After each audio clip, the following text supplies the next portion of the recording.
Week कैसा रहेगा Indian stock market में ये समझते हैं अभी।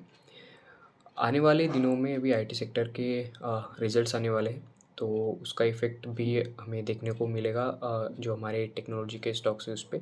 टीसीएस के रिजल्ट्स ऑलरेडी आ चुके हैं, कुछ इतने ज़्यादा ख़ास रिजल्ट्स नहीं थे। जो पिछले साल के जो रिजल्ट्स है कंपनी के मतलब लगभग वैसे हमें कुछ ट्रेंड अभी यहाँ पे देखने को मिलता है, कोई ज़्यादा इतनी बड़ी ग्रोथ नहीं है। ठीक है। जब भी किसी बड़े कंपनी के रिजल्ट्स आते हैं, B it TCS in IT sector, ठीक है, अगर कोई पेट्रोकेमिकल्स या फिर रिटेल के बिजनेस की बात है तो फिर वहाँ पे सभी लोग रिलायंस के ऊपर नज़र बना के रखते हैं। ठीक है। तो ऐसे सिचुएशन में हमें थोड़ा-सा कॉशियस होने की यहाँ पे ज़रूरत है। एंड द रीज़न बीइंग क्योंकि एक हमें हो सकता है गैप अप देखने को मिले 1 या 2 दिन, एंड देन उसके बाद जो होंगे एक फ्रेश सेलिंग की अपॉर्चुनिटीज़ हमें मिल सकती है, स्पेशली आईटी के स्टॉक्स में।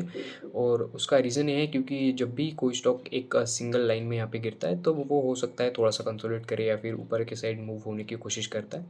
एंड देन उसके बाद फिर उसमें एक फर्दर सेलिंग फिर से यहाँ पे कंटिन्यू होती हुई हमें दिखती है। इसका जो एक ओवरऑल इफ़ेक्ट होगा वो हमें मार्केट के ऊपर देखने को मिलेगा। निफ्टी जब तक 23,350 के ऊपर एक अच्छी तरीके से सस्टेन ना करे, वहाँ पे कोई भी फ्रेश बाइंग की अपॉर्चुनिटी हमें बनती हुई नहीं दिखाई देती। एंड द रीज़न बीइंग क्योंकि अगर आप डेली चार्ट में अगर आप देखोगे निफ्टी के, मैं यहाँ पे स्क्रीनशॉट लगा दूँगा, तो हमें दिखेगा कि एक अच्छी खासी वहाँ से सेलिंग आई थी। जो फ्रेश सेलिंग वहाँ से आई थी वो 23,300 के 350 के आसपास ही आई थी। तो जब तक निफ्टी उसके नीचे बनता है तो हमें वहाँ पे कंसोलिडेट होते हुए दिखेगा, जहाँ पे साइडवेज मार्केट होगा।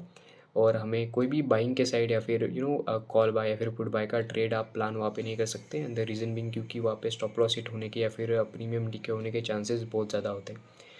उसके बाद क्या करना है, 350 के ऊपर अगर मार्केट निकलता है तो हो सकता है कि एक अच्छी खासी रैली हमें वहाँ पे एक्सटेंड होती हुई दिखे।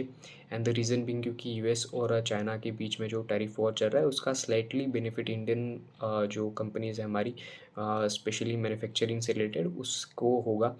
बट चाइना जिस प्राइस में अमेरिका को सेल करता है, तो उस प्राइस में क्या इंडियन मैन्युफैक्चरर्स उस प्राइस में अमेरिका को कोई भी चीज़ बेच पाएंगे? तो उनसा उसका आंसर होगा नहीं।